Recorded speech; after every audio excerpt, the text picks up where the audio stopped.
Kemudian bentuk dari pengecer lainnya itu di sini kita lihat berdasarkan lini produk. Pengecer dapat dibedakan menurut lebar dan dalamnya jenis produk yang dijual, seperti menjadi toko khusus, toserba, pasar swalayan, toko kebutuhan sehari-hari, hypermarket, dan bisnis pelayanan. Yang pertama, A, berdasarkan toko khusus. Toko ini menjual ini produk yang sempit dengan beraneka ragam, dengan keanekaragaman yang lengkap dan rinci pada lini produk tersebut. Misalnya ada toko mainan, ya, jadi kan hanya khusus saja menjual mainan. Toko buku seperti Gramedia, seperti toko Gunung Agung, di situ dia menjual buku dan perlengkapannya. Kemudian ada toko elektronik, nah ini merupakan toko-toko khusus. Atau misalnya toko sepeda, dan hanya menjual sepeda dan perlengkapannya. Lalu bentuk keduanya ada toko serba ada, ya. Toko ini menjual aneka pakaian, peralatan rumah tangga, keperluan sehari-hari. Nah, setiap lini produk dioperasikan sebagai departemen yang terpisah yang dikelola oleh pembeli spesialis atau merchandisernya. Nah, ini toko serba ada mirip-mirip seperti swalayan ya, seperti Hypermart, Giant, dan lain-lain. Tapi ketika dia lebih besar lagi, nanti masuknya ke dalam golongan hypermarket. Yang ketiga ada pasar swalayan. Nah, pasar swalayan merupakan toko berukuran besar, lebih besar dari toko serba ada, berbiaya rendah, berlaba rendah, bervolume besar, di mana pembeli melayani dirinya sendiri dan menjual beraneka makanan, peralatan, serta produk rumah tangga. Jadi kalau toko serba ada tadi seperti contohnya ada toko-toko kelontong, ya. Nah, kalau pasar swalayan dia toko yang berukuran besar tapi masih memiliki laba atau berbiaya rendah. Nah, di sini sudah mulai konsumen itu bisa mencari produk-produk yang diinginkannya secara sendiri tadi, mencari sendiri, membandingkan, dan memilih produk untuk yang dibeli. Pasar swalayan ya, kayak misalnya bentuknya kalau dulu nih apa ya, kayak Jogja, Borobudur ya, ya kalau zaman dulu itu ya Robinson gitu ya. Kemudian ada toko barang sehari-hari.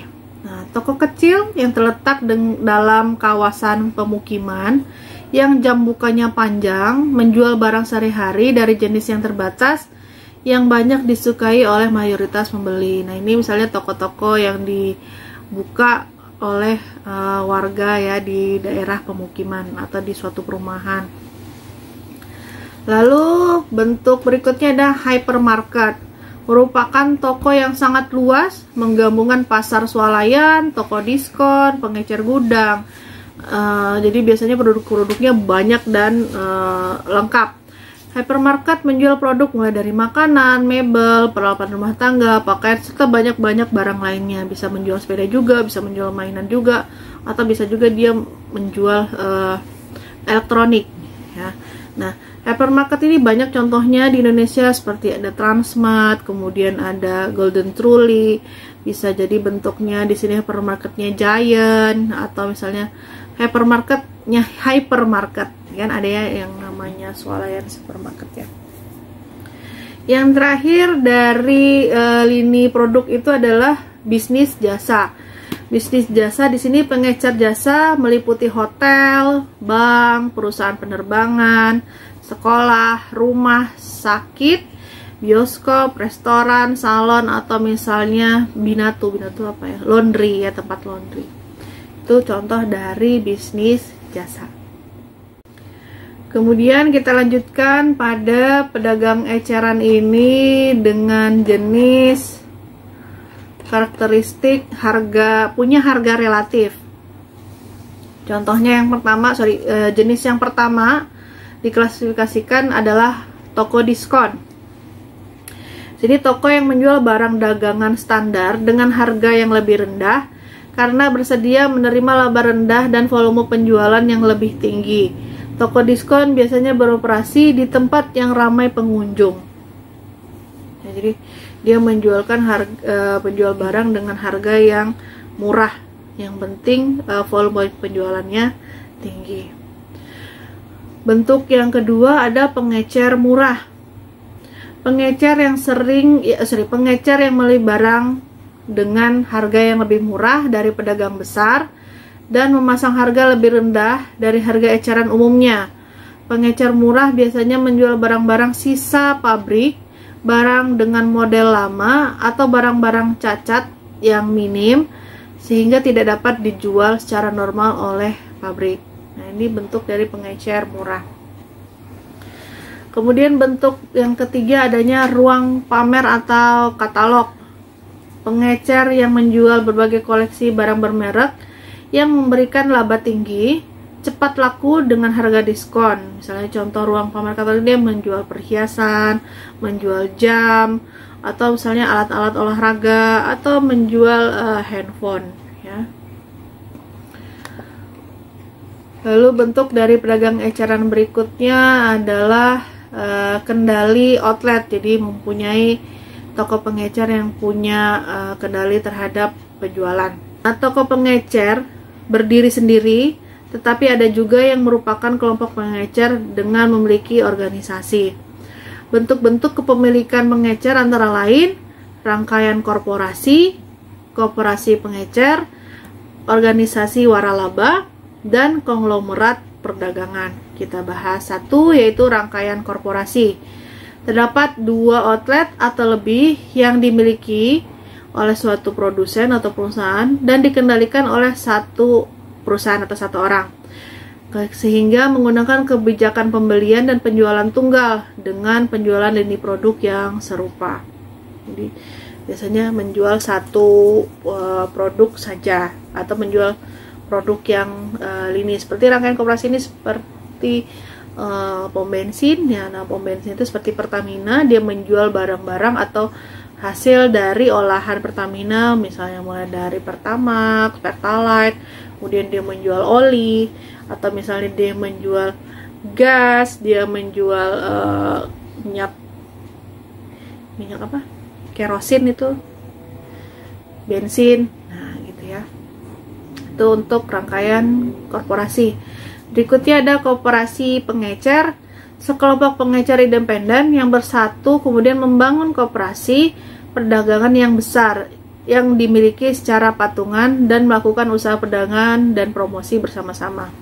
Nah, di sini biasanya satu-satu pengecer, misalnya dia pengecer minuman atau pengecer makanan, kemudian ada pengecer misalnya usaha fashion, dia bergabung dalam suatu koperasi dan membuat suatu tempat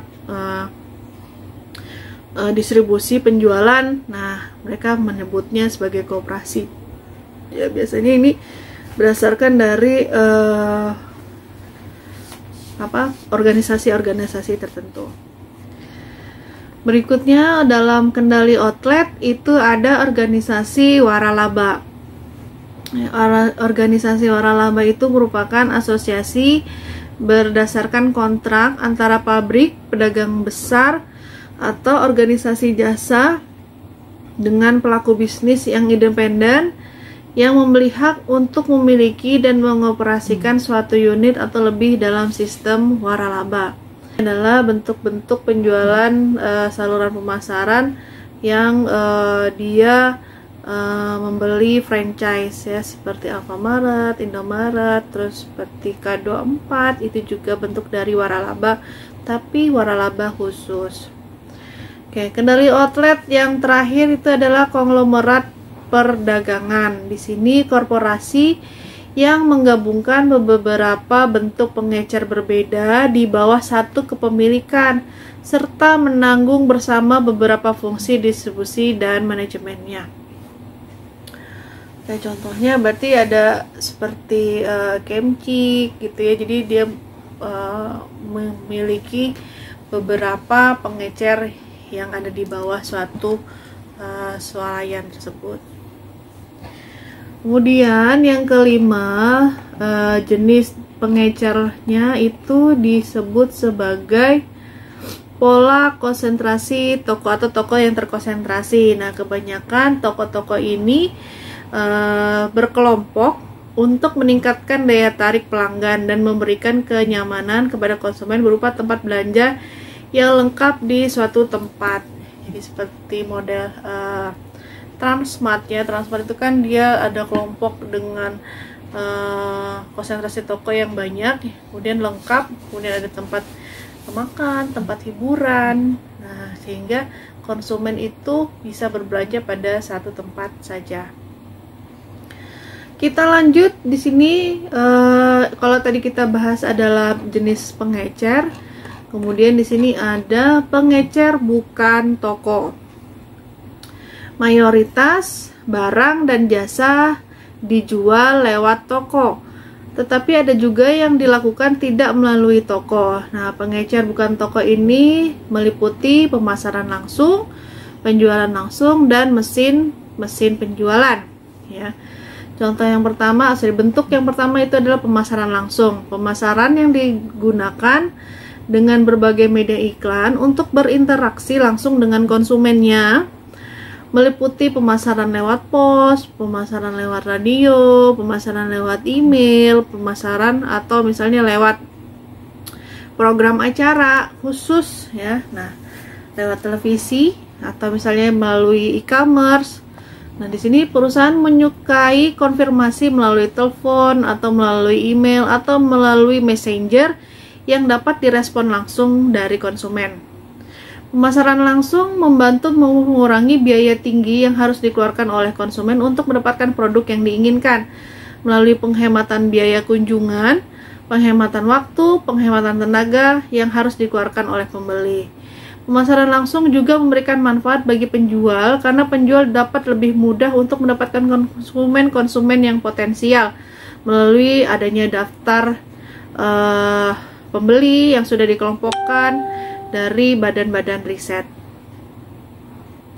Contohnya pemasaran langsung seperti e-commerce, seperti marketplace, ya, Tokopedia, Bukalapak, Blibli. Nah, itu merupakan bentuk dari pemasaran langsung. Nah, di mana konsumen tidak memerlukan biaya kunjungan karena dia bisa melihat melalui aplikasi, bisa melihat melalui website dari si pengecer. Bentuk yang kedua dari pengecer bukan toko itu adalah penjualan langsung. Penjualan yang dilakukan dari rumah ke rumah, kantor ke kantor, atau penjualan yang dilakukan dalam suatu bentuk acara organisasi. Misalnya seperti ada Herbalife, dia bikin event besar. Nah, di situ dia ada acara organisasinya. Kemudian seperti Jafra juga membuat seminar-seminar, membuat event-event khusus mengenai produknya. Keuntungan penjualan dari rumah ke rumah adalah kenyamanan dari konsumennya dan perhatian pribadi, tetapi diikuti dengan biaya yang tinggi untuk merekrut, melatih, dan memotivasi tenaga penjual. Jadi, perusahaan memberikan pelatihan kepada tenaga penjual bagaimana caranya menjelaskan produk, bagaimana caranya menutup pembelian. Lalu adanya mesin penjual otomatis. Nah, mesin penjual otomatis ini memiliki kelebihan bagi pelanggan, yaitu kepraktisan dan tersedia dalam 24 jam. Tetapi penjualan menggunakan mesin ini membutuhkan biaya yang mahal yang mengakibatkan harga barang menjadi lebih tinggi. Misalnya kalian suka lihat misalnya di stasiun, di terminal, di airport tuh ada box yang menjual makanan atau menjual snack atau menjual minuman yang bisa tersedia dalam 24 jam, atau ada juga bentuknya seperti penjualan kuota dan lain-lain ya di situ. Kemudian tadi ada pengecer bukan toko, sekarang kita membahas pedagang besar. Pedagang besar mencakup semua aktivitas yang dilakukan dalam menjual barang dan jasa kepada konsumen yang membeli untuk dijual kembali atau digunakan dalam bisnis. Nah, pedagang besar di sini biasanya menjual bahan-bahan baku. Pedagang besar merupakan perusahaan yang terutama terlibat dalam aktivitas perdagangan besar seperti fungsi-fungsi berikut: menjual dan mempromosikan. Tenaga penjual, pedagang besar membantu pabrik mencapai pelanggan kecil atau konsumen kecil dengan biaya rendah. membeli dan menyusun jenis barang. Pedagang besar dapat memilih jenis barang dan menciptakan keragaman yang dibutuhkan oleh pelanggan. Jadi membuat paket-paket khusus. Memperkecil volume. Pedagang besar bisa menghemat uang pelanggan mereka dengan membeli dalam jumlah besar kemudian memperkecil volumenya. Jadi barang dibuat dalam jumlah yang banyak, kemudian volumenya dikecilkan. Menyediakan gudang. Pedagang besar memiliki persediaan yang besar, yang banyak, sehingga akan mengurangi biaya biaya penyewaan persediaan. Transportasi. Pedagang besar dapat mengerahkan barang lebih cepat kepada pembeli karena punya akomodasi. Jadi dia memiliki alat atau mobil-mobil transportasi untuk mengirimkan produk kepada konsumen. Pendanaan.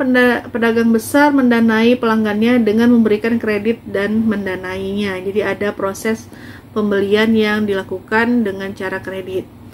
Memikul resiko. Nah, pedagang besar menanggung resiko dengan memiliki dan menanggung biaya pencurian, kerusakan, pembusukan, kadaluarsa. Ini dalam bentuk garansi atau waranti yang dikeluarkan oleh pedagang besar ketika konsumen mengkonsumsi produknya atau membeli produknya. Informasi pasar. Pedagang besar memberikan informasi kepada pemasok dan pelanggan mengenai pesaing, produk baru, dan perkembangan harga. Dia selalu membuat katalog-katalog, membuat brosur, informasi yang diberikan kepada pelanggan dan kepada agennya. Jasa dan saran manajemen. Pedagang besar seringkali membantu pengecer dalam melatih tenaga administrasinya. Ya, jadi biar lebih biar lebih terampil dalam menjual. Kemudian kita membahas pengelompokan pedagang besar. Pedagang besar dapat dikelompokkan menjadi pedagang besar barang, pialang dan agen, serta cabang dan kantor penjualan pabrik. Pedagang besar barang. Pertama, ya, pedagang besar barang merupakan bisnis kepunyaan orang independen yang mendapat hak atas barang dagangan yang mereka tangani. Pedagang besar barang ada yang menyediakan barang lengkap dan ada juga yang menyediakan layanan terbatas. Jadi dia juga melakukan penjualan sendiri ya, pedagang besar tadi. Kemudian dia punya yang kedua itu cabang atau kantor penjualannya. Nah, pedagang besar ini yang dilakukan atau pembeli sendiri, bukan lewat pedagang besar independen. Jadi dia membuka kantor cabang khusus atau outlet khusus yang menjual produk dari pedagang besar. Kemudian ada pialang dan agen. Pialang dan agen tidak mengambil alih kepemilikan barang dan hanya menjalankan beberapa fungsi utama, itu membantu dalam pembelian dan penjualan, sehingga pialang dan agen tadi mendapatkan komisi atau mendapatkan keuntungan dari harga penjualan atas usaha yang mereka lakukan. Pialang mempertemukan pembeli dengan penjual serta membantu dalam bernegosiasi. Pialang dibayar oleh pihak yang mengundangnya. Jadi siapa yang mengundangnya? Mengundangnya pembeli atau pedagangnya. Tidak sendirian, nanti terlibat dalam pendanaan dan resiko yang besar. Jadi pialang di sini make-clear ya, makelar ya, membuat jelas, make-clear. Kemudian ada agen tadi mewakili pembeli dan penjual atas dasar lebih permanen yang melaksanakan beberapa fungsi dan tidak punya hak atas barang. Jadi kalau pialang tadi biasanya dia independen, biasanya freelance, tapi kalau agen ini biasanya terikat dengan perusahaan atau dengan produsen. Oke, aduh sampai goyang.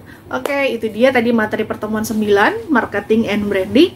Kita belajar mulai dari pengertian, fungsi, tingkatan, saluran pemasaran, kemudian bagaimana merancang saluran pemasaran, tipe-tipe saluran pemasaran untuk pedagang eceran, kemudian ada pengecer bukan toko, kemudian pedagang besar. Oke. Nah, kita sudah lewat UTS-nya. Gimana UTS-nya kemarin? Hasilnya jelek, bagus? Nah, bagus atau enggak, tetap semangat ya, karena masih ada di UAS dan tugas-tugas yang harus kalian kerjakan biar nilainya tidak minim ya. Yang belum subscribe klik ya, biar tahu kalau saya sudah upload video baru. Kemudian komen juga terus tentang video pembelajaran ini, atau kasih saya kritik dan saran bagaimana cara menjelaskan, dan juga di like ya, biar semangat nih saya buat video pembelajarannya sampai akhir semester nanti. Sampai ketemu pada video pembelajaran berikutnya. Saya Dina Andriana pamit. Assalamualaikum warahmatullahi wabarakatuh.